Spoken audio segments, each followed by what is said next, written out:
Olá! Na aula de hoje nós falaremos sobre o pré-modernismo, um movimento literário tipicamente brasileiro.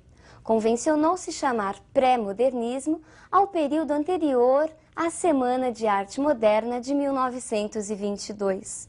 Didaticamente, o pré-modernismo tem início em 1902, quando ocorre a publicação do livro Os Sertões, de Euclides da Cunha, e do livro Canaã, de Graça Aranha.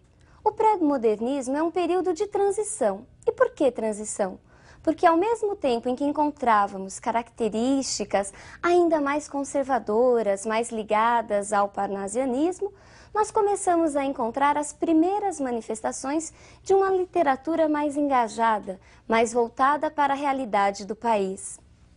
Vejamos as principais características do pré-modernismo. Ruptura com o passado. As novas produções rompem com o academismo e os modelos pré-estabelecidos pelas antigas estéticas. Denúncia da realidade. A realidade não oficial passa a ser a temática do período. Regionalismo. São retratados o sertão nordestino, o interior paulista, os subúrbios cariocas, entre outras regiões. Tipos humanos marginalizados. Nas obras deste período, encontramos retratadas muitas figuras marginalizadas pela elite, como o sertanejo nordestino, o caipira, o mulato e o imigrante. Vejamos agora os principais autores deste período. Euclides da Cunha, que retratou a miséria do subdesenvolvido nordeste do país. Lima Barreto, que retratou a vida carioca urbana e suburbana do início do século XX. Monteiro Lobato, que apresentou a miséria dos moradores do interior do Sudeste e a decadência da economia cafeeira. Graça Aranha, que retratou a imigração alemã no Espírito Santo. E Augusto dos Anjos, que apresenta uma classificação problemática, não podendo ser classificado apenas como um pré-modernista. Sua obra apresenta elementos de várias estéticas, mas para fins didáticos, costuma-se estudá-lo como um pré-modernista. Vejamos agora um dos primeiros pré-modernistas. Euclides da Cunha também atuou como jornalista. Ele foi enviado como correspondente pelo recém-criado, o jornal O Estado de São Paulo, a Canudos, com o objetivo de registrar o que estava acontecendo na guerra. Vejamos agora uma imagem significativa da Guerra de Canudos. Os Sertões é uma das primeiras obras a romper com a visão paradisíaca da terra brasileira, com aquela ideia de que no Brasil tudo era maravilhoso, que nós trazíamos já desde o romantismo. Aparentemente, os motivos que deram origem à revolução, à revolta em Canudos, foram o fanatismo religioso e o cangaço. Mas Euclides da Cunha nos mostra que não. Na realidade, a mola propulsora de toda a revolta foi a miséria, o subdesenvolvimento e os maus tratos que as pessoas dessa região, da região nordeste do Brasil, enfrentavam. A obra, Os Sertões, está dividida em 3 grandes partes.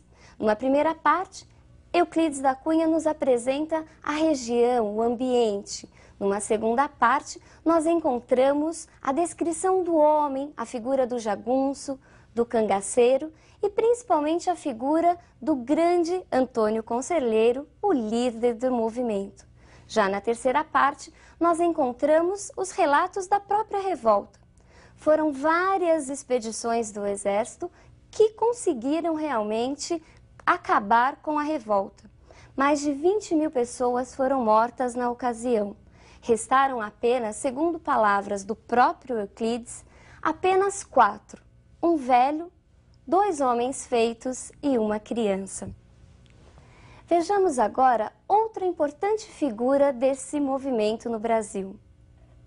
Lima Barreto teve uma vida muito atribulada, por ser pobre e negro numa época marcada por várias formas de preconceito. Ao contrário de Machado de Assis, que alcançou notoriedade ainda em vida, Lima Barreto sofreu muito com o preconceito racial, com o alcoolismo e com as frequentes crises depressivas. Lima Barreto mostra uma grande identificação com as pessoas marginalizadas, até porque ele era um pobre. Lima Barreto tem uma literatura voltada para o povo, uma literatura do povo e para o povo. Sua linguagem é uma linguagem simples e direta, próxima do texto jornalístico e da linguagem panfletária, tanto que, por causa disso, foi motivo de várias críticas. Vejamos sobre o que Lima Barreto falava. Em seus textos, Lima Barreto retratou as desigualdades sociais do Rio de Janeiro do início do século XX, uma época de grande desenvolvimento e transformações. Entre seus textos mais conhecidos está Triste Fim de Policarpo Quaresma. Nesse texto, Lima Barreto faz uma crítica à vida política da época. Policarpo Quaresma era um major, era um fanático, um lunático, uma espécie de Dom Quixote brasileiro. Ele era contra qualquer influência estrangeira na cultura brasileira. Ele era todo preocupado com a linguagem certinha, com os nossos autores. Um exemplo de brasileiro, vocês não acham? Vejamos a que extremo chegou Policarpo Quaresma numa parte do livro. Policarpo Quaresma, cidadão brasileiro, funcionário público, certo de que a língua portuguesa é emprestada ao Brasil, certo também de que, por este fado, o falar e o escrever em geral, sobretudo no campo das letras, se vêem na humilhante contingência de sofrer continuamente censuras ásperas dos proprietários da língua, sabendo além que dentro de nosso país os escritores, com especialidade os gramáticos, não se entendem no tocante à correção gramatical, vendo-se diariamente surgir azedas polêmicas entre os mais profundos estudiosos do nosso idioma, usando o direito que lhe confere a Constituição, vem pedir que o Congresso Nacional decrete o Tupi-Guarani como a língua oficial e nacional do povo brasileiro. Imagine mandar uma carta ao Congresso Nacional pedindo que o tupi fosse a nossa língua? Coisas de Policarpo. Existe um bom filme sobre este livro. Aí muitos alunos me perguntam, Edna, eu posso assistir ao filme ou à peça? Pode. A resposta é afirmativa, você pode. O que não pode acontecer é substituir a leitura integral da obra por peças, filmes ou resumos. Mas se for no sentido de complementar seus estudos, tudo é muito bem-vindo. Vejamos agora um outro importante escritor do período. Monteiro Lobato foi uma figura muito polêmica, ao contrário da impressão que a maioria das pessoas tem hoje a seu respeito. Hoje, falar em Lobato é lembrar do escritor de livros infantis e do criador do Sítio do Pica-Pau Amarelo, mas sua produção não se limita a esse gênero. Monteiro Lobato soube como ninguém retratar o atraso das regiões interioranas de São Paulo. Vejamos a próxima imagem. Monteiro Lobato foi o criador de uma importante figura até hoje conhecida por todos nós. É dele a personagem o Jeca Tatu, o símbolo do caipira brasileiro. Monteiro Lobato tinha um gênio muito forte e explosivo, o que acabou, de certa forma, contribuindo com um impulso, um empurrãozinho para o movimento modernista. Monteiro Lobato escreveu um artigo intitulado Paranoia ou Mistificação, em que ele fazia duras críticas à artista, à pintora modernista Anita Malfatti. Vejamos o tom das palavras de Monteiro Lobato. Há duas espécies de artistas. Uma composta dos que veem normalmente as coisas e, em consequência, fazem arte pura, guardados os eternos ritmos da vida e adotados para a concretização das emoções estéticas, os processos clássicos dos grandes mestres. A outra espécie é formada dos que veem anormalmente a natureza e a interpretam à luz de teorias efêmeras, sob a sugestão estrábica excessiva. São produtos do cansaço e do sadismo de todos os períodos de decadência.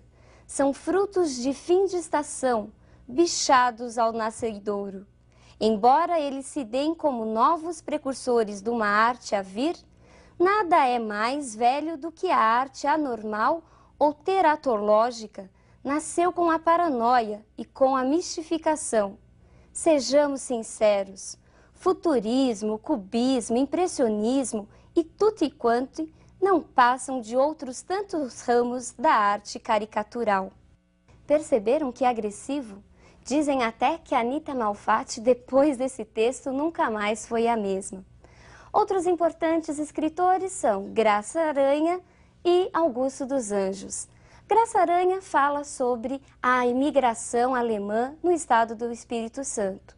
E Augusto dos Anjos é conhecido como o poeta, como o escritor do mau gosto, do escarro e dos vermes. Na aula de hoje, nós vimos as principais características do pré-modernismo, o primeiro movimento que começa a realmente mostrar a realidade da terra brasileira. Um grande abraço e até a nossa próxima aula.